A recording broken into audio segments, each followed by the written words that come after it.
You're listening to Coaching for Leaders. This is episode number 30, airing on March 26th, 2012. Produced by Innovate Learning, maximizing human potential. Welcome to Coaching for Leaders. This is the show for leaders who want to use coaching to engage and develop others and not rely on authority or sanctions. Whether you're a seasoned leader or leading people for the first time, improving your coaching skills will drive your success and, most importantly, the success of others.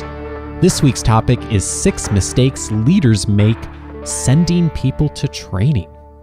Well, hello everyone, and welcome to another episode of Coaching for Leaders. My name is Dave Stachowiak, and I am speaking to you from our studio here in Orange County, California.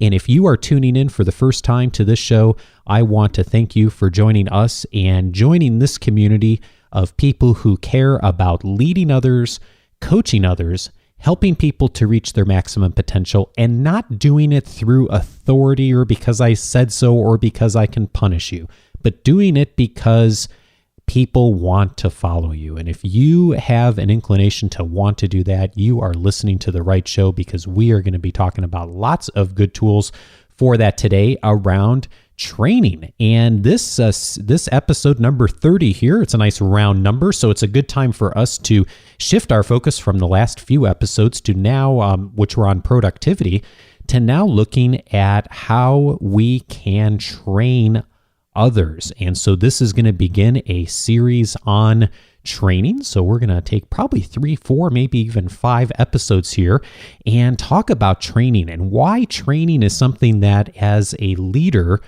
we should know something about and be able to utilize in our tool set to develop people and to coach people. And just a quick follow-up from one of the previous episodes where we talked about some of the definitions and terminology. Since we're talking about training, let's do a little definition here up front and some clarification of terms.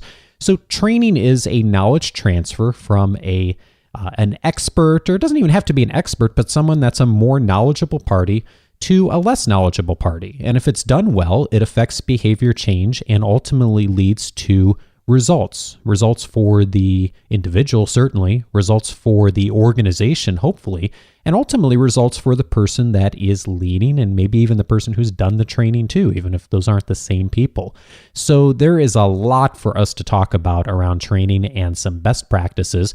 But before even jumping in and getting to a lot of those topics we'll talk about here in the next few weeks, I wanted to start off here by just looking at what are some of the common mistakes that leaders make when either they try to start training people or more often they send people to training. And this is something that happens a lot in the organizational world, is someone needs some training, or at least there's a perception that someone needs some training, and leaders send people out for training, but they don't often spend time thinking about how to really utilize the time and the resources that are going to be put into that training. And there are some very common mistakes leaders make. I have seen a lot of them over the years, and so I'm going to tell you about 6 of them today that I see again and again and again. And for those of you who are not familiar with my background, I have spent a ton of time, especially in the last 10 years, doing training and working with training organizations. And in particularly, I've worked extensively with the Dale Carnegie Training Organization. I was hired by them back in 2004 and have served as a senior vice president of one of their offices out here in the Southern California area. And over the years have had a tremendous experience with their organization of being able to train all kinds of amazing folks in lots of different businesses, particularly in the aerospace world. I've had the great privilege and honor to train people in leadership and communication skills who build fighter jets, do just amazing technical work. And I cannot tell you how much I have learned from that experience. I've literally had thousands of hours of facilitation on my feed over the years. And in the past, had won national sales awards from the Dale Carnegie organization, and still do a lot of work with them, a little bit more on a part-time kind of consulting capacity now, but have really had a tremendous tremendous exposure to training, and I've seen some amazingly wonderful things that work out great. And I've also unfortunately seen things that don't work. And fortunately or unfortunately, I suppose it depends how you look at it and what perspective you're at. More often than not, when things don't go right in training, it's not because of what happens so much in the classroom, although certainly training facilitators, teachers, and organizations do make mistakes. And we're going to talk about some of those in the coming weeks and what you can do as a leader when you're sending people to training or you're looking for a training provider. And I hope to have some that we can actually talk to and bring in and talk about what you should be looking for. But unfortunately, leaders make mistakes too. So today we're going to talk about 6 mistakes leaders make when sending people to training. So as you're listening, if you have comments or questions or feedback on anything that I'm talking about in today's episode, or if you have comments and questions about things you'd like to know more about as a leader who wants to either be more effective at training people yourself or of looking for good resources for how to train people, you definitely want to send in those questions, because in the coming weeks, I'm going to be trying to answer as many as I possibly can and bringing in folks who we can speak with who have tremendous expertise in this area. And so there's a couple of ways you can reach out to me with questions. One of them is you can call our feedback line. That number is 949-38-LEARN. So again, 949-38-LEARN. You can also send email to feedback@coachingforleaders.com. That'll come right to me, and I'll be sure to get back to you and or get back to you here on the show. And for those of you who like to use Skype, or if you're global, you are absolutely welcome to also leave us a message on our Skype line. And our Skype name is Innovate Learning. That is our same as our company name. And so let's jump right in here and look at the 6 mistakes that leaders make. And the mistake number 1 is not being willing to participate in training yourself. And I've seen this happen a whole bunch of times, and I understand why it happens, but it still puzzles me to some extent. And here's what I mean by this: is of not willing to participate in training yourself. Is the leader gets the idea that their team needs either an individual, or in many cases a team needs some training around a particular skill set, needs training around more effective human relations skills, or needs training around presentations, or needs training around being able to have more effective customer service, or more effective leadership skills. And they identify it, they have conversations with their team, their staff, everyone agrees that this is a good thing for the organization to do. And then what happens is the leader, quote unquote, sends everyone to this training, either has a trainer come in or hires an organization or has someone conduct training. And then they don't participate themselves. They send their entire team, and maybe they show up. The thing I see most often is that the leader will show up to the training and quote unquote drop in and sit at the back of the room for 15 or 20 minutes and observe and maybe ask a question or two, but generally won't get involved, and will smile and go around and shake people's hands and then leave. And then believe that they have done something to contribute to the training. And I have to say that this is something that I really, as someone who's facilitated a lot of training, talked to people in training classes, is just really a mistake as a leader if you are sending your entire team. Now, it's one thing if you can't be everywhere as a leader, but if you're sending an entire team of people, an entire group of people you work with to training, and you want to develop a particular skill set, you need to be there yourself. And you know what? If the training feels like it's beneath you, get over it. Do you know it already? Fine. Keep that to yourself, though.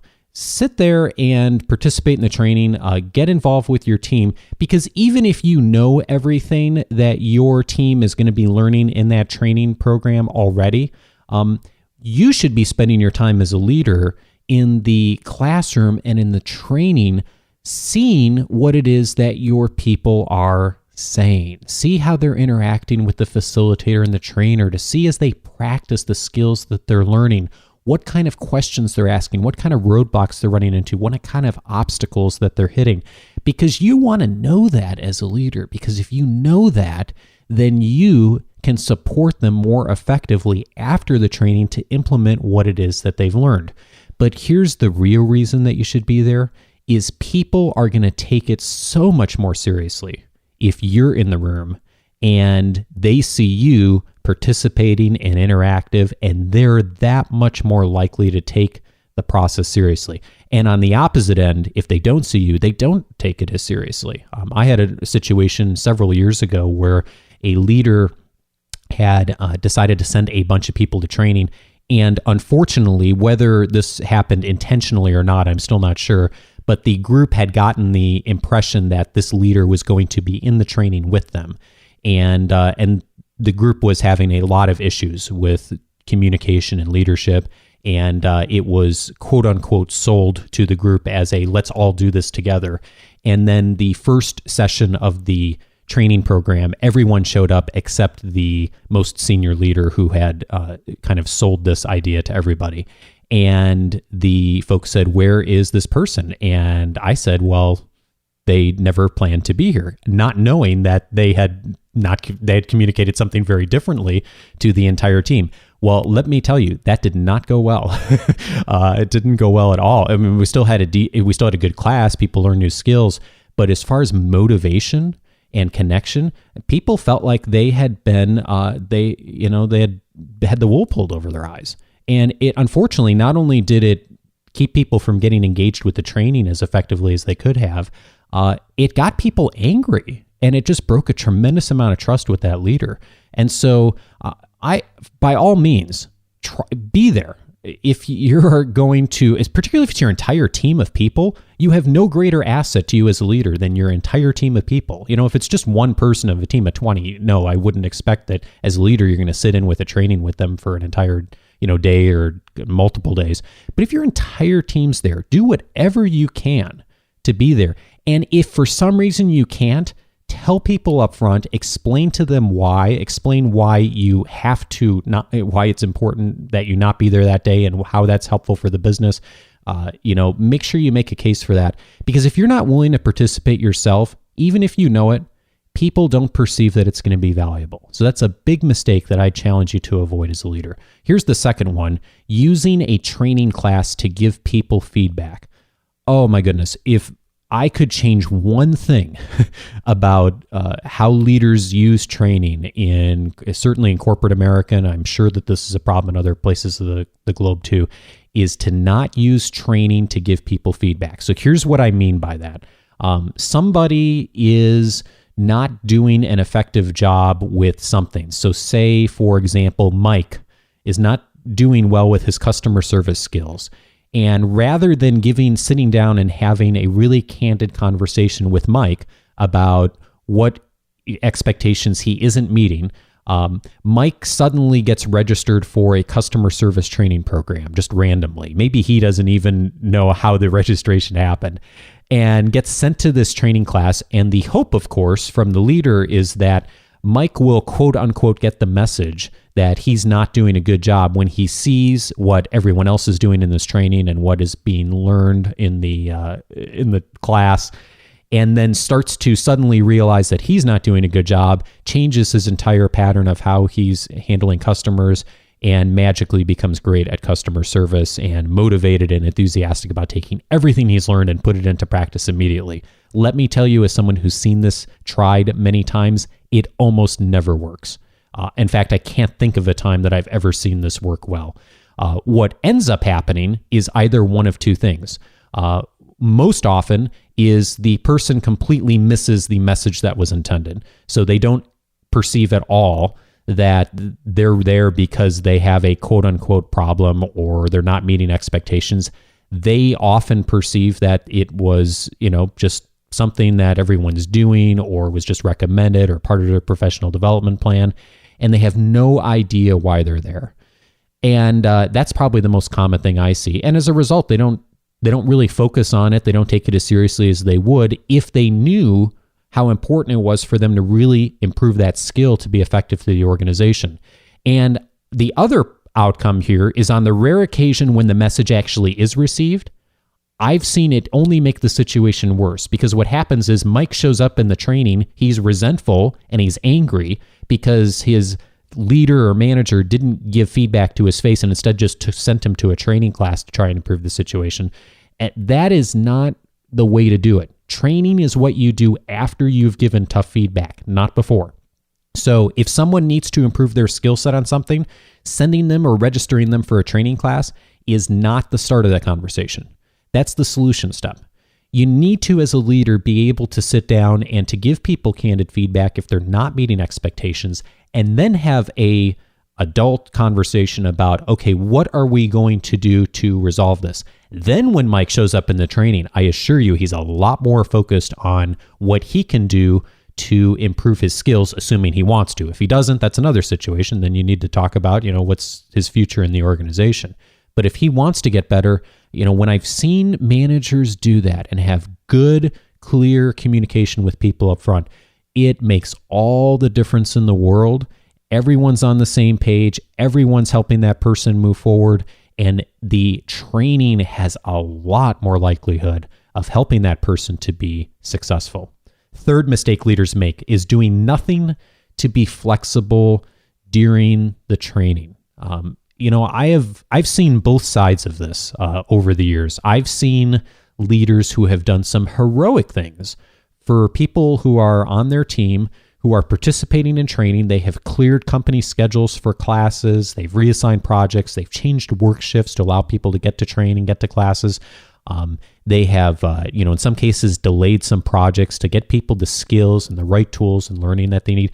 And I've seen the opposite too, and this is where the mistake comes in, is people who are already stretched to their absolute maximum and their daily responsibilities suddenly get sent to training and no accommodation is made at all to adapt to their work schedule or even any kind of acknowledgement that they are putting in extra time and investment and resources into trying to build their skill set. And I realize that this is really challenging for a lot of us in leadership positions, especially today, because so many, with the global financial crisis, so many organizations are running so much more lean than they were even 2 or 3 years ago. People are being asked to do in their positions more than they've ever been asked to do in roles in many organizations today. And people are being maxed out, and that's just the reality of the business world. So this isn't always possible to be flexible when you're also sending people to training and helping them to build their skills. But at the very least, take a moment to acknowledge people for the extra time and investment that they're making, maybe especially if it's something that's after hours or it's adding to their work schedule, and thank them formally for doing so. It doesn't cost anything. It just takes a moment. But I can't tell you how many times I've seen that opportunity missed. You can force is not the right word. You can require someone to show up for a training class physically, but you can't force them to be there mentally. And if they aren't there mentally and if they're not present, it is a waste of time for the organization. It's a waste of time for the individual. It's unfortunately a waste of time for the leader. And it's a waste of money. So nobody wins. So I challenge you, whatever you can do when people are going through a learning process, if you really want to invest in people long term, and I'm not talking about, we're trying to hit tomorrow's numbers, because we have to hit tomorrow's numbers, and then the next day we have to hit these numbers. And I'm not talking about that kind of, we have to hit every number every day. Short-term thinking that so many leaders and managers fall into. I'm talking about investing in people in the long term who are going to stay with you, who are going to stay committed to you, and are going to want to be led by you. And if you want that, you want to be flexible when people are learning. And if you can't be, at least tell people and be upfront with them that you can't be and acknowledge the effort that they're putting in. If you do that, it'll make a huge difference in how people approach things and their attitude toward the training process. Here's the fourth mistake: sending one person to training and having them come back to train everybody else.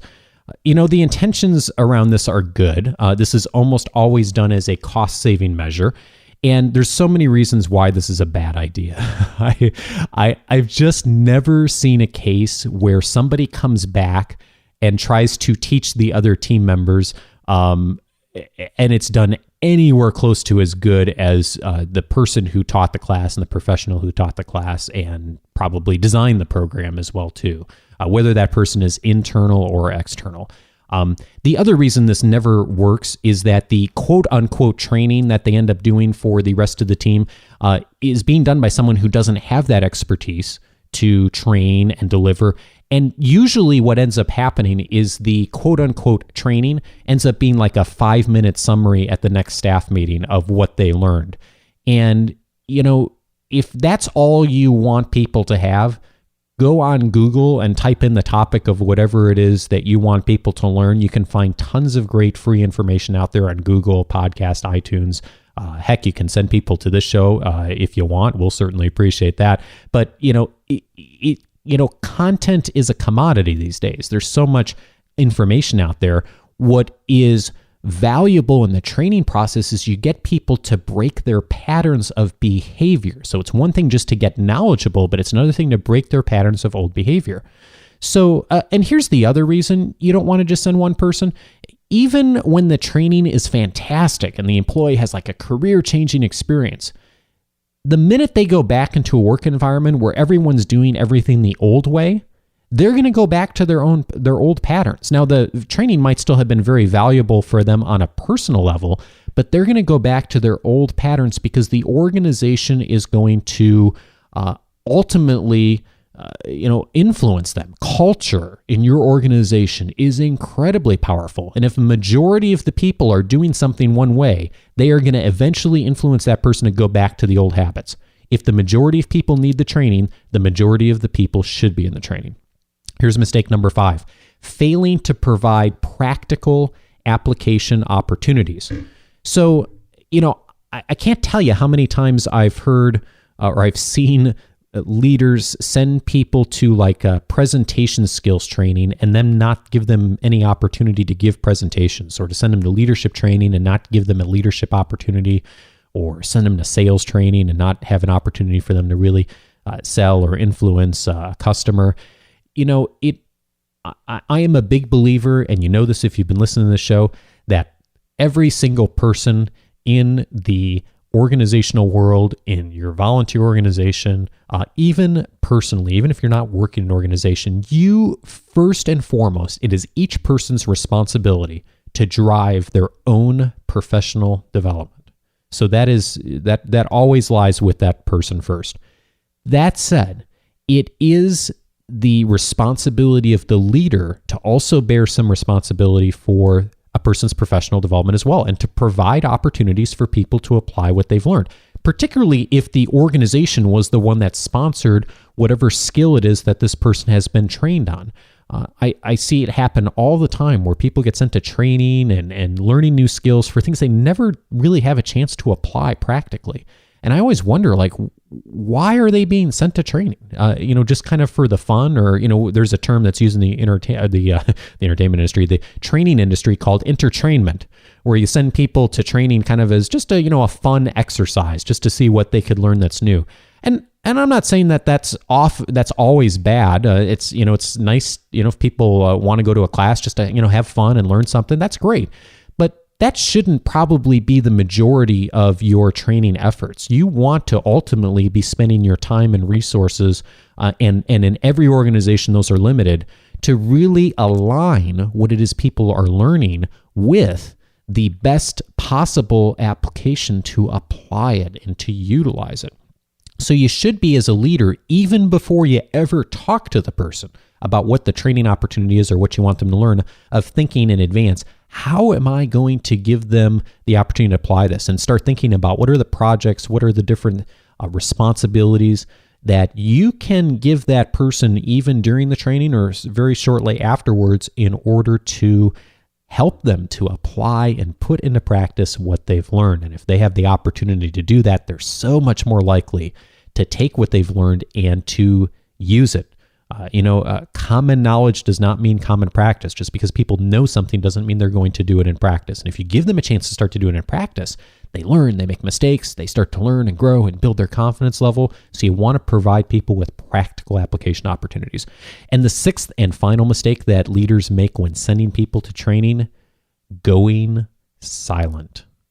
The average manager stops thinking about employee training the minute after the training program starts. Here's what they do. They spend all their time and resources talking to the person who's doing the training, or if that person's internally, of kind of getting that up to speed on what people need to learn and need to be taught. And if that's an external organization that's coming in and doing the training, they'll spend all the time kind of talking to those people and saying, okay, here's how we should design that. And then as soon as the training program starts, the leader is out of the picture and they're off onto the next project. And they're like, okay, we've quote unquote done training. And now we're on to the next thing. Once people are in the training, your job isn't done as a leader. In fact, your job is really just starting. So one of the things that you'll want to do anytime you send people to training is have regular conversation between them and you about what should be happening both before, during, and after the training. And actually, this is an important time in a person's career to have even more conversation than you would normally, not less. Because you want to be discussing what are the training goals. You want to talk about what are the application opportunities, to the point I just made a moment ago. You want to talk about concerns that come up, how it's aligning with their professional development, what they're learning in the classroom. Good training providers, whether they're internal or external, will support and encourage this too.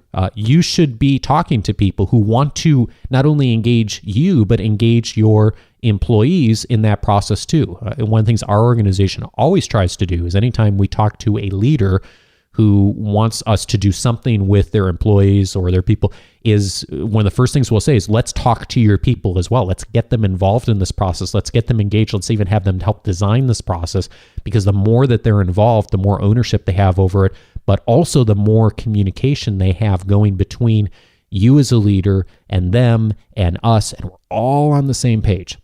So, each person in training is being challenged with new ideas and different ways to look at the world and your business and your organization. This is huge for creative opportunities and potential. So sit down, discuss it, process what they're learning, take the opportunity to think differently. If you don't, your competitors will only be too happy to do this after you've made the investment in training, and then will be happy to take your team members off your hands and apply and really have those conversations with them. So if you can spend the time to really engage people, does it mean that you're never going to lose someone or that they're always going to be engaged? No, of course not. Yeah, you can't guarantee that. But you will get a much larger percentage of the time result of really having people connected to what they're learning, why they're learning it, and how ultimately it's going to benefit them, you, and the organization to be more successful. So if you avoid these 6 mistakes, it's not going to ensure training success, but you greatly reduce the risk of wasting your training dollars, wasting your time, wasting expertise. If you can really engage people on the opposite of these 6 things, you are going to have so much more success in your capacity to train and teach people. So I hope that those 6 things were helpful. Hey, what I would challenge you to do is take a moment and consider these 6 things and consider where you may have made mistakes in this in the past. I know I've made mistakes here with people in the past. Not being willing to participate yourself, using a training class to give people feedback, doing nothing to be flexible during the training, sending one person to training, have them come back and try and teach everyone else, failing to provide practical application opportunities, and going silent. Take a moment to consider that. And this week, here would be my challenge for you. Do one thing out of this list that you would do differently as people are going through training or learning, or maybe even just having a conversation with you about a new skill that you could do that would engage people more effectively. Now, speaking of engagement, this is the part of the show where I like to jump in with some community feedback. And of course, anytime you have questions, comments, or feedback for this show, and particularly in the coming weeks here, if you have questions about training, how to train people, how to help people to learn in the best possible way, which is a great skill to have as a leader. But even if you're not the one doing it as a leader, it's an important skill for you to understand so you can tap into your resources effectively. You'll want to reach out to me with questions. Again, that number is 949-38-LEARN or feedback@coachingforleaders.com. And again, our Skype name is Innovate Learning, so you can reach us any one of those three ways. Now, I don't have any direct fee. Actually, I had a few emails this week, but they were more personal in nature, so I'm not going to share them here on the show. But I do want to mention two things for folks in regards to feedback and connecting with us. First of all, I've actually been really nice to get some LinkedIn connections from folks. I am on LinkedIn, as many people are. And I'm one of those folks that I just like to know who people are before I connect on LinkedIn. I do connect with lots of people on LinkedIn.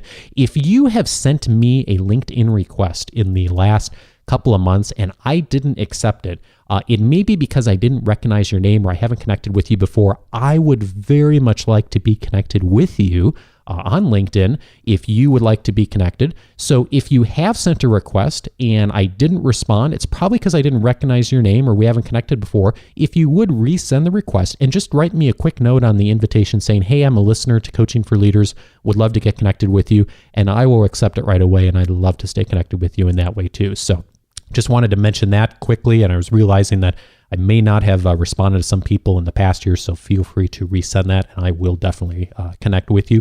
And then secondly, I just wanted to give you a heads up that there is lots of things coming in the next few months.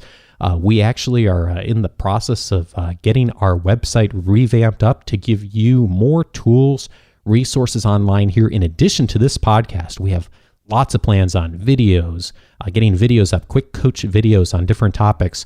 So you can have access to lots of good information on how to, not only through the audio here, but visually to do things more effectively as a leader. We're going to have a newsletter that's going to start coming up. We're going to get articles that are going to start coming up here in the next few weeks. And so I would just challenge you to stay tuned here to this podcast. I don't have a lot of details to announce to you yet because all of that is still coming and still in the planning stages, but definitely stay tuned in here to Coaching for Leaders and on our website at coachingforleaders.com, and we will have lots of great information coming to you in the coming weeks. And I also want to thank again the folks who have reached out to us on iTunes. If you have listened to this show and you found it valuable today, boy, I hope you keep listening and keep joining us for future episodes. This show publishes every Monday and airs every Monday and syndicated here on iTunes and BlackBerry and some of the other tools and resources out there to grab podcasts. If you've been listening for a while and this show's been helpful to you, hey, help us keep this show running and help us grow this community of people who care about leading others. What we challenge you to do is hop on iTunes and leave us a review about the show. You can do that by searching for Coaching for Leaders on iTunes, or you can go and visit us directly on our iTunes page by just directing your browser to itunes.coachingforleaders.com. And thanks in advance if you're able to leave us a review. We really appreciate it. It'll help us to continue to grow our community, reach more people, and to continue to build a group of people who care so much about leading others. Hey, the link for the show notes is going to be on our website. This is episode number 30 for Coaching for Leaders, and you can reach us at coachingforleaders.com. Hey, if you or your organization wants to improve the coaching skills of its leaders, let us know. We might be able to help. You can reach us at 949-38-LEARN or feedback@coachingforleaders.com. Hey, wherever you are in the world, whatever is on your agenda today, take one idea from this show today to maximize the potential of someone you lead. Take care, everybody, and talk to you next Monday.